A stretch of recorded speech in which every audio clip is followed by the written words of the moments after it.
perfect role model. He's a ball on the court. He gives you no drama, and he shows up. He's available to play, and I don't understand why we don't give him more credit. Shay, I want to start with you here. Is Jason Tatum the most disrespected star? Look, everything Q said is absolutely right. The way they handled his situation in the Olympics, I don't know why people can't get behind him as being one of the faces, if not the face of the NBA. We keep trying to push other guys to the forefront, and none of those guys are as accomplished as he is as far as winning. And he's been winning since he got into the league. But look, I get it. And JT, you're absolutely right. I do think he's undervalued, but for me, it's still LeBron.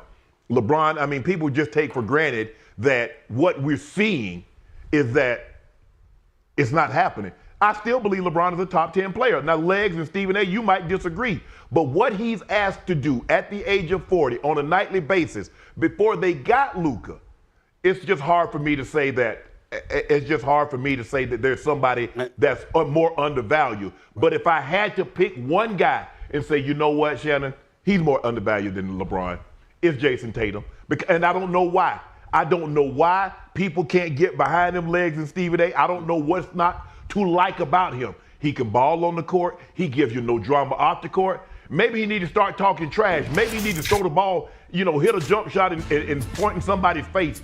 Do something that resonates. Maybe go on IG. He's not on social media. Maybe he needs to just start talking trash on social media so we can all get behind him. I love him. I think his game is unbelievable. There's nothing not to like about him, Stephen A. I will say this to you. You saying that LeBron is the most disrespected player, and it made me want to throw up. I mean, you got to be in the history. That is in the history. That is absolutely asinine. That's ridiculous. You say most celebrated? That is utterly ridiculous. LeBron, I mean, damn. You got a generation of people, they've done everything for LeBron, but give him a bib and an apron. You got to be kidding me. Stop it. That is ridiculous. LeBron James is universally recognized as the Mount Rushmore of basketball. He is a marquee. He is treated as such. We all gravitate to wherever he is playing. We want to see him play. We're going to miss him when he's gone. All of this, that's not disrespect. Stop it. That's not true. Jason Tatum, on the other hand, let's analyze this for a second. Well, they went to one NBA Finals. He struggled against Golden State. Last year, it was Jaylen Brown that was the MVP of the NBA Finals because clearly, he had elevated his level of play for that series against Dallas. And Eastern Conference Finals. And the Eastern Conference Finals against Indiana. Okay, so we look at Jason Tatum. He is a great player. He's a model citizen. He's class personified. He's got his man Jeff Wexler takes care of him, make sure he gets those endorsement deals and all of this other stuff. We got all of that going on. But Jason Tatum is one of those guys, you look at his game, I don't think there's much lacking. I certainly don't think it's I don't think it's disrespect when it comes to LeBron. With him, you could say disrespect, but when the disrespect came into play? Well, what happened to him in the Olympics? Steve Kerr's one of the greatest coaches in NBA history. I don't give a damn what Steve Kerr says. Because of Steve Kerr, you're that great as a coach. You cannot justify walking up to a player the caliber of Jason Tatum before a game and saying, I don't know if I'm going to be able to 5 minutes for you. Behind 10 other guys. There is no justification for that. That's where the word disrespect comes in. Yeah, that's why even this topic kind of surprised me because I don't feel all the disrespect directed at Jason Tatum. Not at all. Like in the conversations I have, and I do this stuff, all the time on the game telecast when I'm watching games, conversations I just have with people in the league, I don't really feel that at all about Jason Tatum. He's about to be probably this year will be the fourth time he'll be first team All-League, recognized in that way. Now, hasn't been able to break through, get that MVP yet, but part of that is because when you give a team like a lot of help, it actually hurts a guy in that regard. So he might have been ascending to that, and then they got so good, it's actually going to hurt his chances now probably to win MVP. The one area I will agree with both of you guys, and I said it then, I'll say it now, and I'll say this 25 years from now. Jason Tatum deserved better in the Olympics because going into that, you had the big three, right? Curry, LeBron, Durant. After those three guys, guess who had the next best resume? Jason Tatum. So going in, no, don't get me wrong. Now, you could play poorly for a few games and you go, okay, we got a lot of guys here. Yeah. I'll go somewhere else. That seemed like a premeditated decision going into game 1 of the Olympics because that's how it played out. Why, to me was disrespectful. They say he was bad. They say he was bad in practice. I know we got to go though. And he wasn't shooting the ball the way they wanted to see. And I thought I heard the word matchup at one point come out of somebody's mouth. I don't want to hear it. I don't want to hear that. So I had a problem with it. I will always.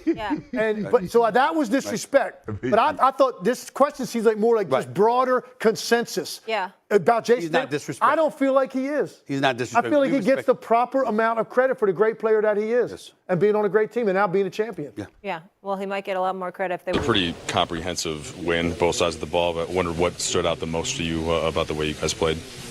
Our attention to detail, our game plan defensively.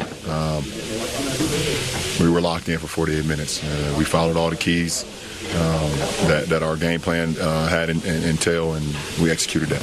JJ told us a couple parts of that and some of the similarities from the game plan against the Knicks, but like with the whiting and kind of fronting Jokic and just everybody flying around, how were you guys able to execute that defensively? By trusting.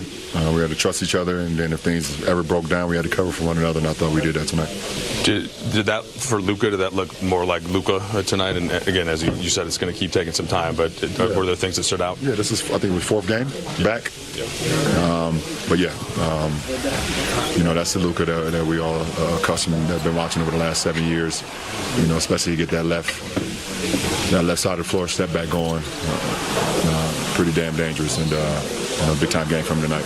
There's a lot to take out of the night, but to focus on the game plan element of it and your guys' execution of it, I guess what does that say about the growth in terms of trust in JJ and this group's ability to stay on something so detail-oriented against a team that puts a lot of stress on a game plan? Well, we have to. In order for us to be successful, in order for us to win, ultimately, long term, we have to trust our game plan. We have to trust and be so dialed in on attention to detail. We have the personnel that we can really lock in on a game plan and really lock in and then be super strategic about how we want to execute offensively and defensively, and that was great to see tonight. Luka found you streaking up the court in stride for an easy score in the first half, and it's not the first time this happened in the short amount of time you guys have been playing with one another. Is that instinctual? Are you guys giving each other a look? How do you explain that chemistry already? I'm a natural born wide receiver, and he's a natural born quarterback, so it fits perfectly. I've been running the floor and running lanes pretty much my whole life, and he's been throwing great passes pretty much his whole life. So it's not hard to get a rhythm when it comes to that. It's just all about eye contact and him being the great quarterback like he is, and me being the recipient of it. So. Kobe Yoban. LeBron, JJ said that this morning he talked to Luka and he told him he wanted him to have a blackout episode. Yeah. Kind of just yell to himself and just sort of have that passion and that fire that he typically plays with. Felt like he picked up a tech right before halftime and felt like he played more like that. Did you see that out there tonight? Yeah, absolutely. Super dialed in. He was very just locked in on what he wanted to do out here on the floor tonight.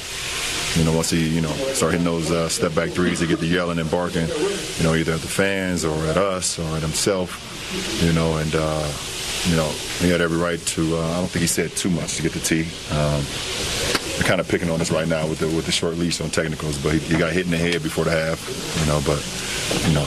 besides that, he was just dialed in on what he wanted to do and how he wanted to execute his game plan individually. You guys had lost 8 straight here, and a lot of those games looked pretty similar where maybe you had 24 really good minutes. In the third quarter tonight, they came out, I think, and scored 7 or 8 straight to start the quarter and cut it to 1. Yep.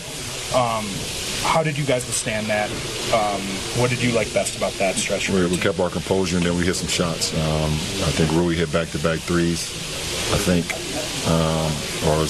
He hit one, AR. He hit one, AR hit one, and then Luka hit one to bump the lead back up. I believe to 11. They called a timeout. So, but more importantly, we got stops. When they made that run to cut it to 1, we scored. We got a stop. We scored again. We got a stop. So we was able to bump it back up. So, we've been in a lot of games this year.